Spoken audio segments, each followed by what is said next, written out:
우리 사사기 3장 15절에서 17절 다 같이 한번 읽어봅니다. 시작.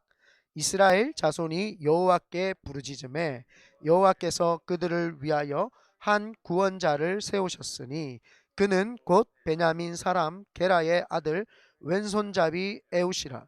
이스라엘 자손이 그를 통하여 모압 왕 에글론에게 공물을 바칠 때에 에웃이 길이 한 규빗 되는 좌우의 날성 칼을 만들어 그의 오른쪽 허벅지 옷 속에 차고 공물을 모압 왕 에글론에게 바쳤는데 에글론은 매우 비둔한 자였더라.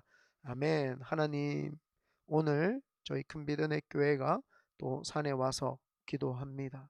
하나님이 받으시는 예배가 되기를 원해서 저희가 이 모양 저 모양으로 몸부림칠 때에 주님께서 기뻐하여 주시고 저희들의 하나님 외모가 아니라 중심을 보시고 그 중심을 받아서 하나님께 영광 올려드릴 때에 주님 그거 영광 받아 주시옵소서. 말씀을 증거하는 자나 듣는 자나 동일한 은혜가 있게 하여 주시옵소서.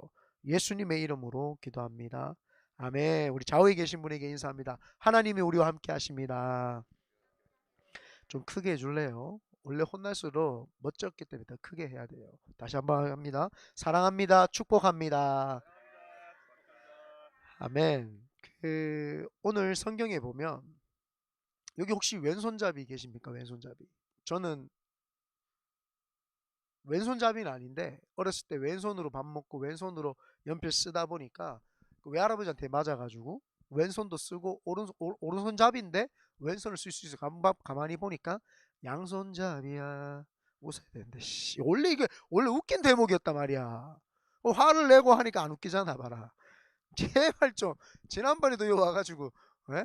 여러분들은 신실한 자들이십니다 이렇게 이야기하려고 그러는데 화내고 나니까 신실한 자입니다 안 되잖아요.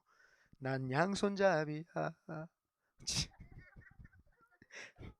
하여튼 양손잡이인데 오늘 예전 옛날 사람들은 그 왼손을 쓰면 어른들이 혼냈어요. 왜냐하면 왼손에 그르다라고 하는 의미가 있어요. 그르다.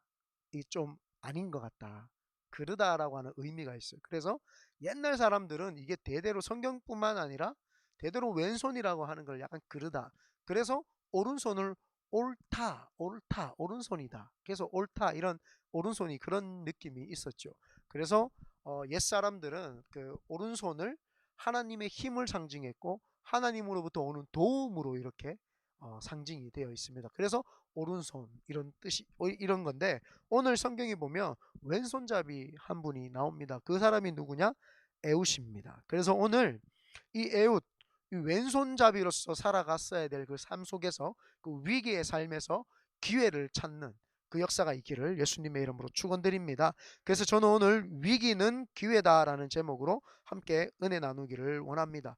이 에웃이라고 하는 사람의 배경을 보면은 그 지금 불이 없어가지고 제가 그 에웃이 그 누구였냐라고 이렇게 보면은 15절인데 여러분들 혹시 그 핸드폰 앱으로 켤 수 있으면 미리 켜놓으시고 이제 좀 보도록 할게요. 여기 그 15절에 보면은 곧 베냐민 사람 게라의 아들 왼손잡이 에웃이라 이렇게 나옵니다. 왼손잡이 에웃이라. 에웃이라고 하는 사람이 베냐민 지파예요. 원래 그 베냐민의 이름이 베냐민이 아니에요. 그 야곱의 사랑했던 아내가 라헬인데 라헬이 길에서 그 베델에서 베들레헴으로 가는 그 사이에 길에서 가다가 낳은 아이가 베냐민입니다. 그래서 엄마가 아이를 낳다가 죽어요. 다들 처음 듣는 이야기처럼 쳐다보고 계신다 그죠?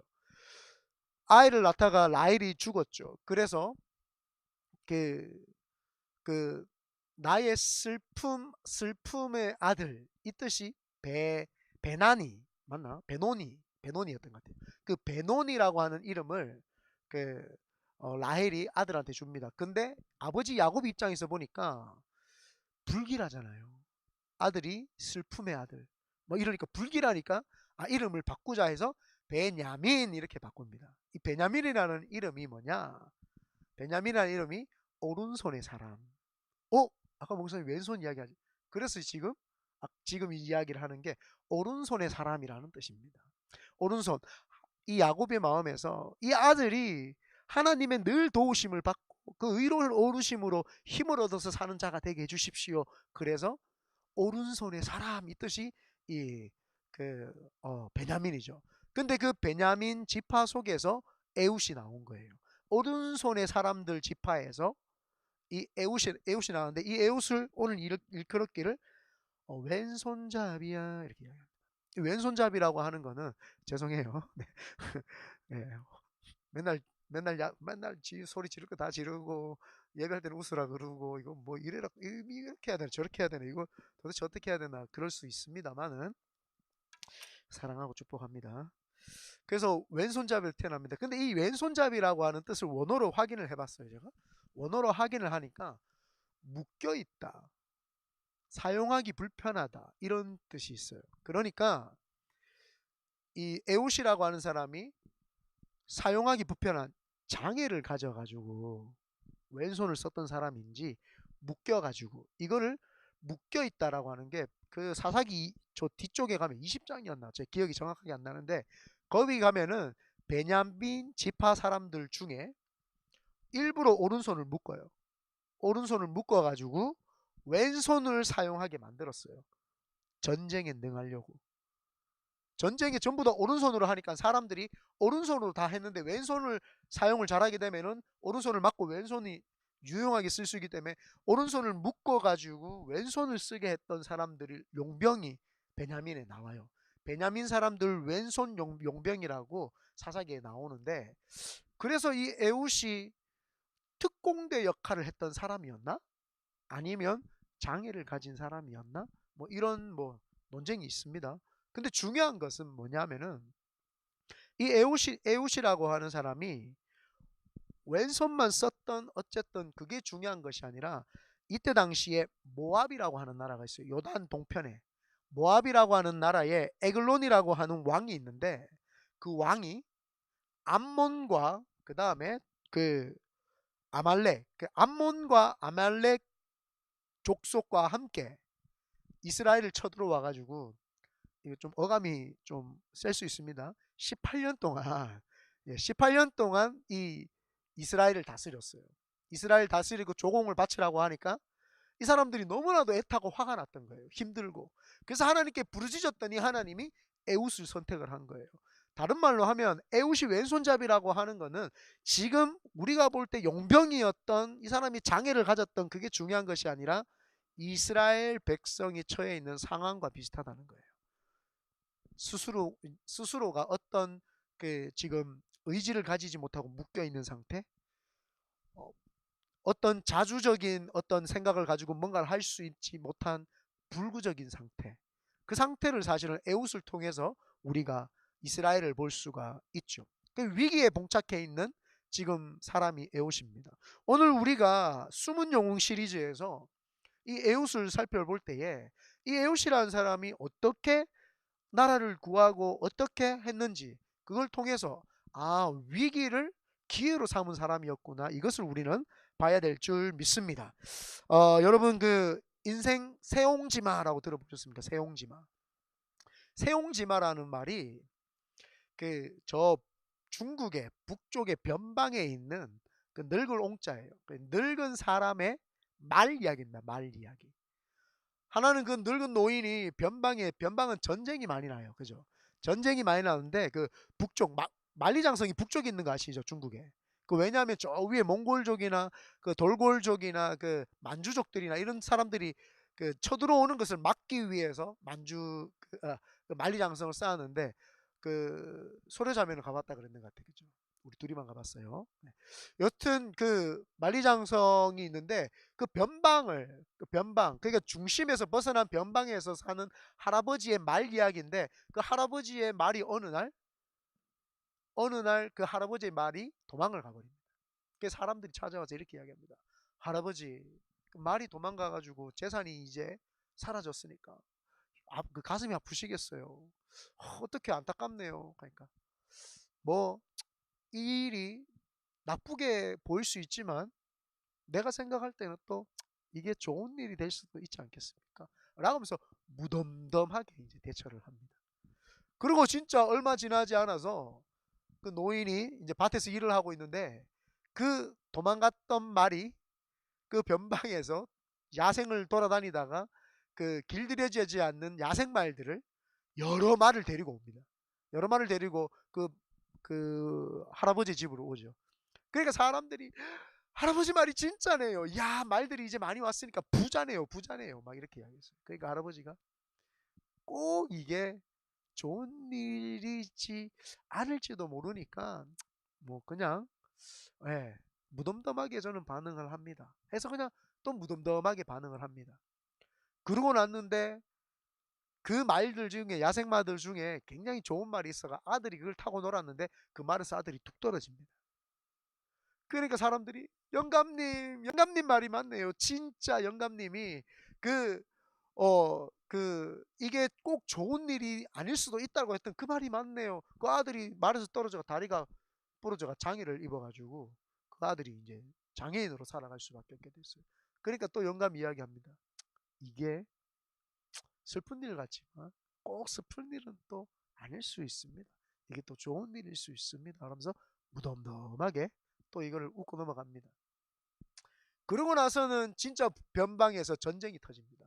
전쟁이 터지니까 많은 남자들이 징집이 되어가지고 군대에 다 착출되어 가가지고 그 마을에 있는 사람들 남자 막대기 하나 들 수 있는 남자들은 다 불려가가지고 전장에서 모두 다 죽어버리고 돌아온 사람들은 팔이 하나 없다든지 다리가 하나 없다든지 다 장애를 입고 돌아왔는데 자기 아들만 전장에 나가지 않아서 목숨을 부지했다라는 겁니다. 그래서 그 말이 인생 세옹지마다 너무 좋은 일도 너무 기뻐할 필요도 없고 너무 낙심되는 일도 너무 낙심하지 않는 것은 너무 좋은 일이 오히려 우리에게는 해가 될 수 있고 또 너무 나쁜 일이 우리에게는 또 기회가 될 수 있는 그런 인생이라고 하는 것입니다. 이 에웃이라고 하는 사람을 보면은 그런 거죠. 왼손잡이로 살면서 왼손잡이는 기득권에서 벗어나는 자들이죠. 왼손잡이는 사람들로 하여금 좀 이렇게 그르된 잘못된 어떤 이런 이미지가 있는 그런 삶으로 살았습니다. 그러다 보니까 이 에웃이라고 하는 사람을 사람들은 그냥 중심에 두지 않고 늘 변방에 있었던 사람처럼 그렇게 인식을 했죠. 그런데 이 에웃이라는 사람이 그 모압이라고 하는 나라의 에글론이라고 하는 왕이 조공을 이제 바치라고 할 때 이 에웃이 발탁이 된 것 같아요. 베냐민 지파 중에서 당신이 가세요. 그래서 무슨 이유인지 모르겠지만 성경에는 그걸 이야기를 하지 않는데 에웃이 그 에글론에게 조공을 바치러 갑니다. 조공을 바치러 가가지고 조공을 딱 바치고 돌아오는 길에 조공을 바치러 갈 때 오른쪽 다리에다가 45cm 되는 단칼을 여기다가 딱 착용을 합니다. 단칼을 착용을 합니다. 그래서 딱 왕에게 조공을 바치고 돌아오는 길에 채석장이 있는데 그거 한번 우리 읽어 보도록 하겠습니다.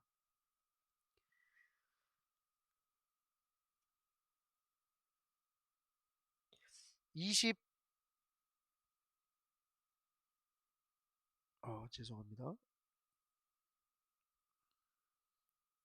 이걸로 보니까 19절입니다. 19절입니다. 우리 19절 다 같이 한번 읽어보겠습니다. 시작.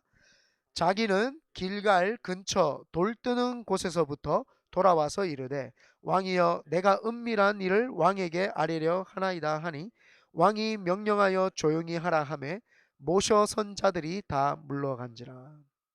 여기서 보면 자기가 길갈 근처 돌 뜨는 곳에서부터 돌아와서 그러니까 에웃이 이제 왕에게 조공을 바치고 돌아가다가 그 돌 뜨는 곳, 돌 뜨는 곳이 뭐예요? 돌 뜨는 곳? 채석장. 네. 채석장인데 이게 그냥 채석장이 아니라 이게 우상을 만드는 곳입니다. 돌을 채석을 해서 거기서 우상을 만드는데 이 모압의 우상은 어떤 우상이야? 전쟁의 신입니다. 전쟁의 신. 예, 전쟁의 신인데 그 이름을 제가 그 뭔데 까먹었어 죄송합니다. 그 전쟁의 신인데 그 전쟁의 신인 그 우상을 채석하는 데인데 그 우상한테 전쟁을 잘 이기게 해달라고 어떻게 하냐 하면은 아이 인신 제사를 드립니다. 아이를 바쳐가지고 제물을 드립니다. 그러니까 한번 생각해 보십시오. 에훗이 칼을 차고 가다가 그 채석장에서 돌이켜서 다시 그 에글론에게 갑니다. 에글론의 이름이 뭐냐 하면은 살찐 소, 송아지 이런 뜻입니다. 소, 송아지. 그러니까 하나님 앞에서 에훗이 그 채석장에서 우상 만드는 곳에서 하나님의 음성을 들을 수 있어야 됩니다.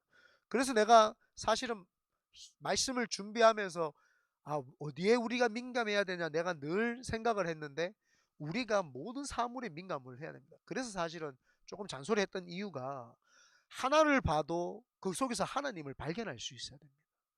이 사람이 가다가 채석장을 가다가 우상을 보는 순간 하나님을 거기서 발견을 합니다. 하나님의 음성이 들리는 겁니다. 여기에서 그 인신제사를 누구를 드리겠습니까? 모압 사람들이 모압 사람 자기 새끼를 드리겠습니까? 사람을? 이스라엘 백성들 아이들 잡아가 드렸지 않겠습니까? 전쟁에서 이긴 포로들 잡아서 드리지 않겠습니까? 그러니까 이스라엘 백성이 죽어가는 그 모습을 이스라엘 백성들이 그 우상신에다가 바쳐지는 그 모습을 보면서 이곳에서 하나님이 함께 하시고 하나님이 나한테 말씀하시는 것을 듣는 거죠. 우리가 이 에훗을 보면서 깨달아야 되는 것은 하나님의 음성을 들을 수 있어야 돼요. 어떤 사물을 통해서든지 어떤 모양을 통해서 이걸 하나님이 기뻐하실까? 이걸 하나님께서 아름다워하실까? 이걸 하나님이 뭐라고 보실까? 이걸 하나님이 모든 사물에서 하나님을 찾을 수 있고 볼 수 있는 눈, 그게 바로 에훗이었다라는 겁니다. 이 숨은 영웅 에훗은 그냥 채석장을 지나가다가 하나님을 발견을 하고 돌이켜서 그 왕에게로 들어갑니다. 그래서 그 왕에게 들어가서 이야기를 합니다. 왕이시여, 제가 왕에게 좋은 것을 제가 하나 알려드리겠습니다. 했더니 왕이 그래? 그럼 들어오라 그래 라고 하면서 옆에 있는 사람들 다 물립니다. 원래 뇌물은 사람 없는 데서 받는 거거든요. 그러니까 옆에 있는 사람들한테 나가 있어 이래가지고 다 나가라 그러고 에옷 보고 들어오라고 했는데 들어오라고 하고 나서는 다락방에서 앉아 있었다 이렇게 합니다. 여기 다락방에서 앉아 있었다? 왕이 왕실에 있지 왜 다락방에 있지? 하면서 또 주석을 찾아봤어요. 그랬더니 그 다락방이 변소더라고요. 변소. 왕들은 밖에 나가서 대변 소변을 보는 게 아니라 옛날에 우리나라에서도 그 요강 있죠. 요강. 요강을 집에 둔 것처럼 조그마한 서늘한 다락방이 있으면 거기서 용변을 볼 수 있도록 했던 거예요. 그래서 왕이 다락방에 앉아 있다가 에훗이 가까이 가가지고 왕이시여 제가 좋은 것 드리겠습니다 하니까 그래 그러면서 이제 용변을 보다가 일어납니다. 일어나는데 왼손으로 오른손 오른 다리에 있었던 칼을 끄집어내서 그를 확 찔러버립니다. 그걸 확 찔러버리는데 그 손잡이까지 다 들어갈 정도로 찔러가지고 칼이 등까지 나왔더라. 이렇게 오늘 성경 이야기를 합니다. 20절 제가 한번 읽어볼게요. 에훗이 그에게로 들어가니 왕은 서늘한 다락방에 홀로 앉아있는 중이라. 에훗이 이르되 내가 하나님의 명령을 받들어 왕에게 아랠 일이 있나이다 하매 왕이 그의 좌석에서 일어나니 용변을 보다 일어난 거예요. 에훗이 왼손을 뻗쳐 그의 오른쪽 허벅지 위에서 칼을 빼어 왕의 몸을 찌르매 칼자루도 나를 따라 들어가서 그 끝이 등 뒤까지 나갔고 그가 칼을 그의 몸에서 빼내지 아니하였으므로 기름이 칼날에 엉겼더라. 이 기름이 뭐냐 하면은 그 배를 찌르고 나면 이렇게 더러운 것들이 나오는데 그 더러운 것을 여기서 기름으로 표현을 했더라고요. 그 더러운 것들이 엉겨 붙어 가지고 칼을 나중에는 빼고 싶어도 안 빠지는 거예요. 그래서 이 에옷이 찌르죠. 여기서 우리가 영적으로 한번 보면은 영적으로 볼 수 있는 게 뭐냐? 이 그 채석장 신상 앞에서 아이들이 인신제사로 드려지는 그 모습을 통해서 하나님을 인식을 하고 하나님을 생각을 하고 하나님을 느끼고 하나님이 나에게 말씀하신다라는 것을 깨닫고 행동으로 가서 에굴론을 죽이는데 그 에굴론의 이름이 뭐라고요? 살찐 소, 송아지. 하나님 앞에 소를 바치는 거예요. 그 자리에서 칼을 찔러서 하나님 앞에서 자기가 사람들을 바쳤던 그 사람이 도리어 이제 그 칼에 의해서 하나님께 바쳐지는. 우리가 하나님의 음성을 듣는다라고 하는 것은 내가 하나님의 음성을 듣지 못함으로 우상을 섬길 가능성이 너무너무 많다는 겁니다. 우리가 우상을 섬길 가능성이 너무너무 많아가지고 하나님의 음성을 듣는 것이 그렇게 중요한 겁니다. 제일 큰 우상이 뭐냐? 제가 늘 이야기했던 자기 자신입니다. 자기 애가 제일 큰 우상이에요. 자기 자신을 하나님보다 너무 사랑하고 하나님보다 너무 그 사랑이 지나치다 보니까 하나님도 내가 하는 거에 대해서는 안 되는 거예요. 그래서 요즘 분들이 신앙생활을 할 때, 내 생각에는 이게 아닌데, 내 느낌에는 이게 아닌데, 그 이성적으로, 지적으로 하나님이 만져졌다가 그것이 가슴으로, 가슴으로 내려오지 않으면, 이성적으로도 만져지지 않고, 가슴으로도 만져지지 않으면, 하나님 말씀이라고 해도 안 따르는 거예요. 이게 하나님 말씀이고 이렇습니다. 내 생각에는 아닌데, 내 마음에는 아닌데, 아니 하나님 말씀은 절대 주권이신 하나님 말씀이 계시의 말씀이기 때문에 그거는 내가 맞고 내 기분, 내 느낌, 내 생각, 내 이성의 발달, 내 감정의 깊이 그게 아니거든요. 내가 우리 그 이번에 그 수련회를 가게 되면 좀 지적이면서도 철학적이면서 깊이 있는 것들을 조금 더 많이 이야기를 해줘야 되겠다라는 생각을 좀 했어요. 그 요즘에 왜 그런 생각들이 팽배해졌냐 하면 이게 포스트 모던 때문에 그렇거든요. 이 포스트 모던 우리 그 삶에 왜 생각을 자꾸 내 중심, 내 생각 중심, 내 감정 중심 그게 포스트 모던이에요. 여러분 그 그 프랑스의 혁명이 일어나면서 뭐가 발달합니까? 헐. 프랑스 혁명이 일어나고 하면서 뭐가 발달해? 문예가 발달을 하잖아요. 지적인 부분, 감정적인 부분, 예술적인 부분들이 발달하면서 그걸 르네상스 시대다 뭐 이렇게 이야기를 하잖아요. 르네상스 시대는 뭐냐 하면은 감정에 의해서 움직이겠다는 거예요. 그러니까 우리 시대가 자꾸 그렇게 해 나가는 겁니다. 나중에 이거 미국이 왜 이렇게 됐는지 좀 설명을 제가 나중에 해드릴게요. 그 지난 내가 우리 그 수련회 때 그거 말씀드렸지 않습니까? 그 에큐메니칼이 사실은 그 장르가 그런 그 중에 하나가 그렇게 되는 거죠. 그 문예부흥이 일어나고 사람이 감정적으로 되다 보니까 감정에 치우치게 되고 사람들이 이성이 발달하죠. 이게 뭐예요? 이성이 발달했던 게 이성이 발달할 수밖에 없었던 게 그 세계 1차 대전이 일어나고 2차 대전이 일어나면서 사람들이 이 지적인 거, 야, 이게 왜 이렇게 되는 거지? 세상이 왜 이렇게 되는 거지? 라고 하면서 이제 합리적인 사고와 지적인 발달들이 막 일어나면서 이 사람들이 이제 이성으로 바뀌게 돼요. 그 이성과 감정이 자꾸 나한테 아니다라고 하는 걸, 그거를 자꾸 사람들은 따라가는 거예요. 하나님 말씀이든 아니든. 그래서 우리가 자기가 제일 우상일 수 있었던 거. 에웃은요, 그게 철저했던 사람인 것 같아요. 그 채석장에 있는 그 우상을 보면서 하나님을 발견하고 하나님 생각이 임하니까 하나님이 가슴 아파하시겠구나. 저 아이들이 받쳐지는 모습을 보면 하나님이 가슴 아파하시겠구나. 내 생각에는 에글론한테 가면은 내가 죽을 수도 있고 내 느낌으로는 에글론한테 가면 내가 두려움이 올 수도 있는데 내 느낌 내 생각하고는 상관없이 내가 찾아가서 저를 죽여서 하나님의 일을 해내야 되겠다라고 하는 그 사람은 자기 우상을 버리기 시작합니다. 그래서 제일 중요한 것이 자기 우상화시키는 거 그게 제일 우리한테 무서운 겁니다.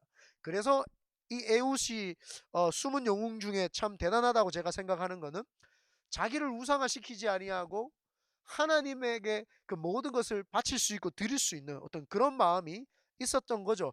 전화위복의 사람이었어요. 그게 뭐냐면 왼손잡이로 살았는데 이 왼손으로 하나님의 일을 해내더라는 겁니다. 왼손으로 제가 예수 그리스도를 믿게 된 것이 우리 가정이 우리 가문이 예수님을 믿게 된 것이 그냥 믿은 것이 아니에요. 아버지가 초등학교 2학년 때 지금 이래보다 제가 한 살 어릴 때 그때 저희 아버지가 돌아가셨어요. 그리고 나서 예수를 안 믿던 저희 어머니와 저희 가족이 예수님을 받아들이게 됐죠. 아버지의 죽음이 나한테는 슬플 수 있습니다. 그런데 지금 돌이켜보니까 전화위복이죠. 아버지가 안 돌아가셨으면 내가 예수를 믿었겠나? 그 아버지가 안 돌아갔으면 내 삶 속에 하나님을 내가 받아들였겠나? 안 받아들였을 수도 있죠. 아버지의 죽음이 그 당시에는 슬픈 것 같으나 내 인생을 돌이켜보면은 그 아버지의 죽음이 오히려 하나님을 만나게 했다라고 하는 것, 이 전화위복. 위기가 기회가 되는 그런 역사가 있지요. 이 에웃도 마찬가지입니다. 인생을 살면서 왼손잡이로 살면서 사람들의 터무시와 또 그 이스라엘 백성이 아무것도 하지 못하는 어떤 그걸 대변하는 상징적인 그 삶으로 살았던 그가 그 왼손으로 그 에글론을 쳐 죽인다는 거. 우리가 숨은 영웅을 발견할 때 이게 뭐냐? 자기의 위기를 위기로 생각하지 않는 거. 이게 바로 숨은 영웅이 하는 거죠. 우리가 삶 속에 살다 보면은 위기가 닥쳐올 수 있습니다. 성도님들 위기가 닥쳐오면 두려워하지 마세요. 인생 세용지마입니다. 이 위기가 오히려 나한테 축복이 되고 모든 것이 합력해서 선을 이루게 되고 아멘 할 때까지 우리 하나님의 역사가 하나님 좋은 역사가 만들어지는 거죠. 그래서 여러분 위기가 올 때는 그거는 기회입니다. 그래서 이 우리가 이 에웃을 볼 때에 이 에웃이라고 하는 사람이 전화위복의 사람이죠. 그런데 그걸로 끝이 난 사람이 아니에요. 이 사람이 그냥 사람을 암살해가지고 죽인 걸로 끝내고 내 인생에서 위기를 그냥 기회로 만들었다 이러면은 괜찮아요. 그런데 항상 사람들이 중요한 게 뭐냐면은 무브먼트입니다. 무브먼트. 운동을 일으키는 거예요. 내가 경건하다고 해서 여러분 다른 사람한테 경건을 강요하면 돼요, 안 돼요? 안 돼요. 요거를 조금만 내가 하나 설명을 해줄게요. 이게 또 좀 여러분들이 좀 한번 깨달아야 되는데 내가 요즘에 그 철학책을 요즘 더 많이 읽어요. 옛날보다. 그러다 보니까 옛날에 우리 교수님이 이야기했던 게 좀 생각이 나고 막 그래가지고 내가 다시 돌이켜면서 정립을 했어요. 교회 안에는 믿음에 있는 사람들을 뭐라고 이야기를 하냐면은 참 순수하게 하나님 잘 믿는다. 그걸 순수성이라고 이야기를 합니다. 그런데 그 순수한 마음이 다른 사람에게 칼로 들이대면 이게 뭐예요? 칼로 들이대면 음? 그렇죠. 정죄. 이게 순수함이 아니라 순수함을 가장한 폭력이 되는 겁니다. 다른 말로 쉽게 해볼게요. 교회는 하나님이 머리시고 순수한 자들이 하나님을 사랑해가 모여가지고 공동체를 이룬 게 교회입니다. 그러면 그 교회는 뭐예요? 공동체, 연합이죠. 연합. 여기서 뭐예요? 연합성. 아, 교회는 순수한 사람들이 다니는 그 순수성과 교회는 그 순수한 사람들이 모여서 하나가 되는 연합성과 이게 두 가지가 딱 있는 거예요. 그 순수성과 연합성. 그런데 순수한 마음을 가지고 사람을 정죄하게 되면 어떻게 돼요? 연합이 깨어지잖아요. 좀 이해가 됐어요? 연합이 깨어지잖아요. 이거를 사람들이 많이 오해를 해요. 내가 기도를 했는데 라고 하면서 다른 사람을 정죄를 해요. 내가 뭘 했는데 라고 하면서 다른 사람한테 이렇게 해요. 이거는 순수한 마음을 가졌지만 순수한 믿음을 가졌지만 연합을 깨뜨리는 거기 때문에 안 하는 게 좋죠. 그래서 교회는 덕을 세우는 게 더 중요하다는 거예요. 교회 덕을 세우고 교회는 사람을 살리는 데고 교회는 연합하는 데죠. 그래서 아무리 신령한 사람이라도 교회를 깨뜨린다. 그거는 하나님의 뜻은 아닙니다. 근데 에웃이라고 하는 사람이 그런 거예요.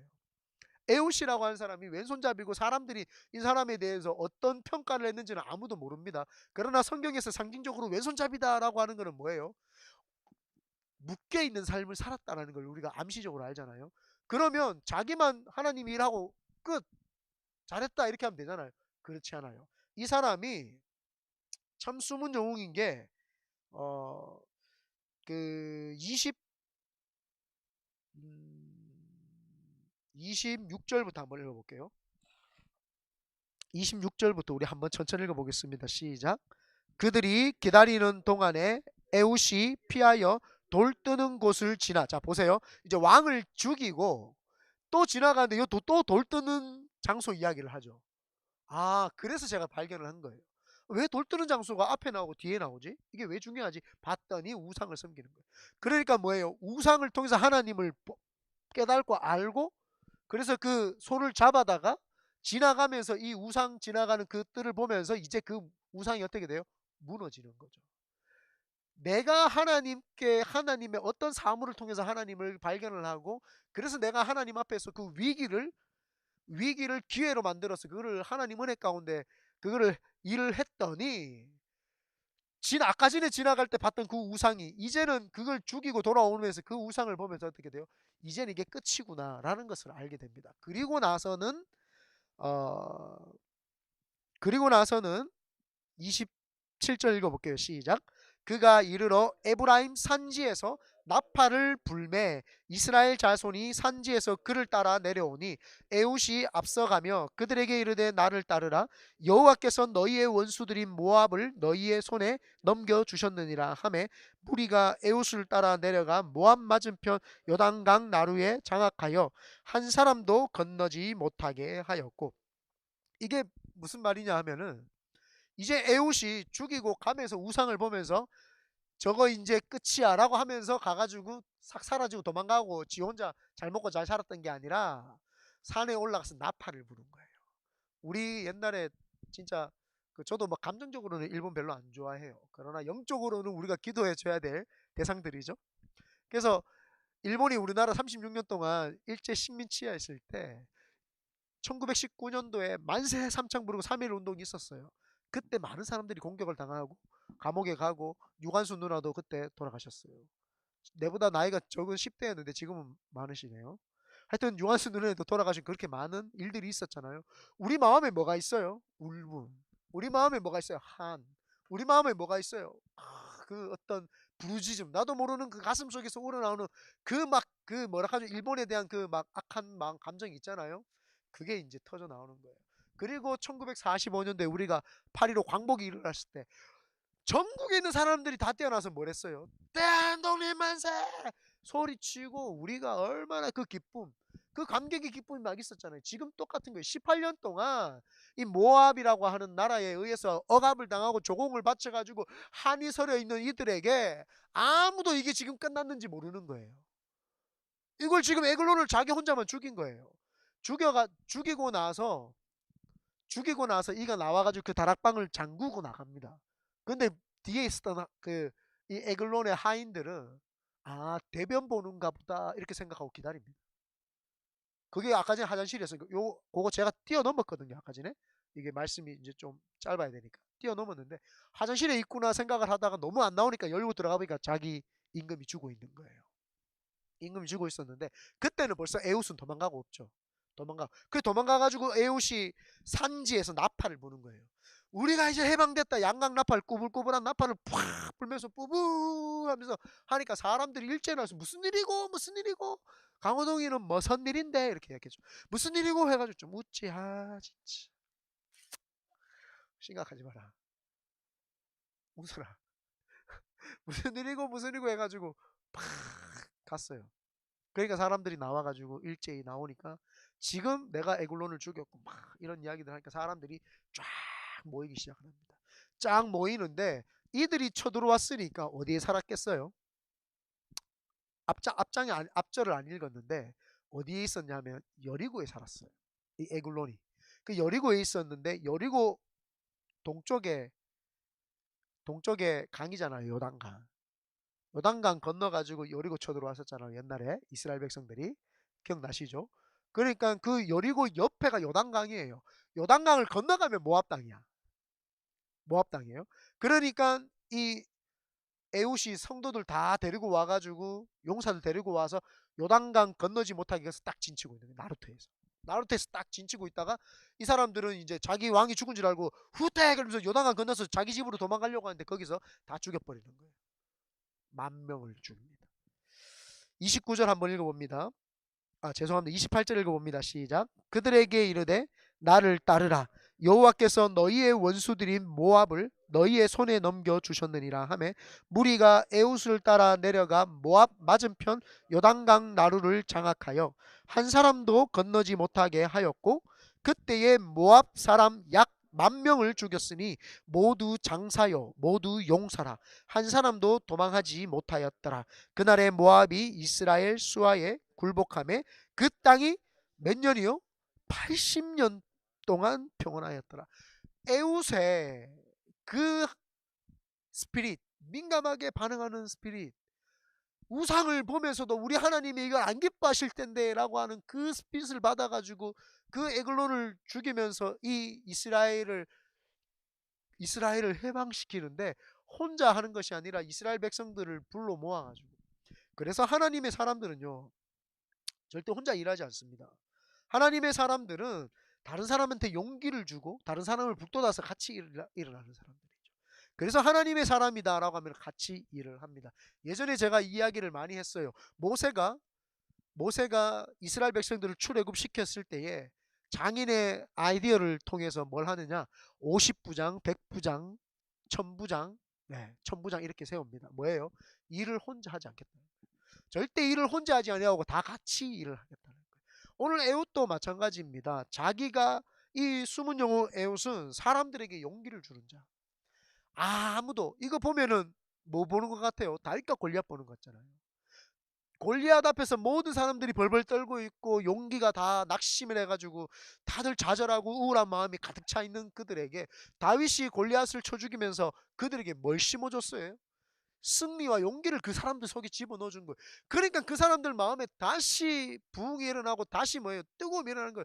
와! 그러면서 그 블레셋을 쳐 죽이는 것처럼 에훗이 뭐예요? 다윗과 같이 왼손잡이인데도 불구하고 자기의 약점을 가지고 위기를 가지고 기회를 삼아서 그 에글론을 죽이고 난 다음에는 이스라엘 백성들을 다 모아가지고 그 모압 사람들을 다 죽여버리는 이 골리앗과 다윗과 골리앗과 같은 이야기, 이 이야기가 바로 이 숨은 영웅 에훗의 이야기입니다.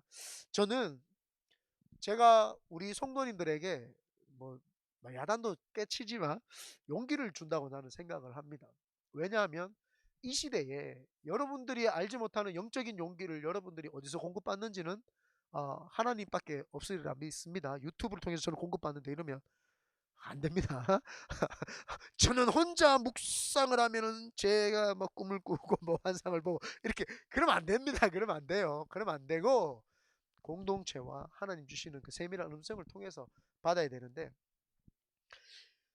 하나님께서 제가 중국에 가려고 했었던 중국에 가가지고 선교해야 되겠다는 마음이 뜨겁게 있었던 저한테 하나님이 중국의 문을 닫으셨어요. 중국의 교회가 없어지고 사라지고 막 중국에서 쫓겨나고 이러니까 중국이 못 들어가게 되는 거예요. 못 들어가게 되니까 하나님 어디로 가야 됩니까? 했는데 눈을 떠보니까 미국에 와 있어요. 하나님 왜 나를 미국 보냈을까? 내가 지금 중국 가 있으면 우리가 이 산상기도를 해봤겠어요? 여러분 평생에 산상기도를 한번 해봤겠어요? 여러분 평생에 방언을 해봤겠어요? 예, 우리 장로교는 기도할 때 소리 안 냅니다. 입 벌리세요. 안 해요.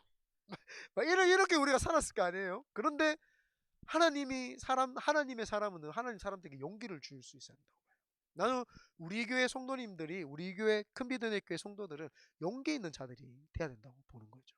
사람들한테 꿈을 주고 희망을 주고 안 된다고 해도 우리는 됩니다. 하나님 살아 계십니다. 하나님의 역사는 이루어집니다. 이렇게 꿈을 주고 용기를 줘야 되죠. 에훗이 한 것이 그겁니다. 다 낙심해 있고 침체돼 있었던 18년 동안의 삶, 다 억눌려간 눈치 보고 있는 그 삶, 우리가 어찌해야 될 바를 알지 못해서 어디로 가야 될지 알지 못하는 그들의 삶 속에서 희망을 준 거죠. 자유를 준 거죠. 그들에게 기도할 수 있는 힘을 주고 다시 한번 하나님을 깊이 알아가고 만날 수 있는 그들에게 하나님의 자유를 준 거죠. 그러니까 그들이 하나님을 만나가지고 어떻게 돼요? 와, 용기를 얻어가지고 모압을 칩니다. 여러분 한번 보십시오. 지금 모압에서 누가 죽었어요? 왕 한 명밖에 안 죽었어요. 한 사람, 단 한 사람밖에 안 죽었어요.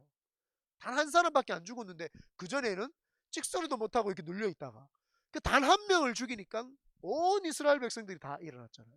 그러니까 여기서 우리가 영적으로 다시 한번 인식을 해야 되는 게 뭐예요? 느낌이다, 느낌. 절대 느낌 믿지 말라는 거예요. 한 사람이 있었고 한 사람이 죽었고 때문에 우리가 용기가 나고 용기가 죽고, 이게 느낌을 절대 믿으면 안 되는구나. 한 명 죽었습니다 하니까 용기가 났어, 이 느낌이죠. 한 명이 있습니다 하니까 용기가 좌절해, 이 느낌이에요, 느낌. 신앙은 느낌으로 하면 안 되고 하나님이 뭐라고 하시나, 하나님께서 지금 우리에게 뭐라고 하시나. 그 에골론이라는 한 사람 있다고 기죽어버리고 한 사람 없다고 살아버리고, 느낌이죠, 느낌. 이거는 내 느낌이에요, 내 느낌.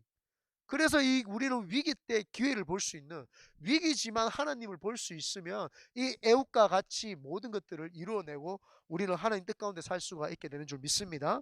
결론을 맺겠습니다. 인생 세옹지마, 또 인생 전화위복. 인생은 위기에서 기회를 찾는 겁니다. 우리가 작은 일에 일희일비하지 말고 하나님이 주시는 그 애국과 같은 이 숨은 영혼과 같은 사람에게 용기를 주고, 또 어떤 환경에서든지 어떤 사물을 보든지 어떤 모양을 봐도 하나님을 인식해낼 수 있는 그런 영적 거인들이 되시기를 예수님의 이름으로 축원드립니다. 아멘. 우리 찬양 한 곡하고 우리 오늘은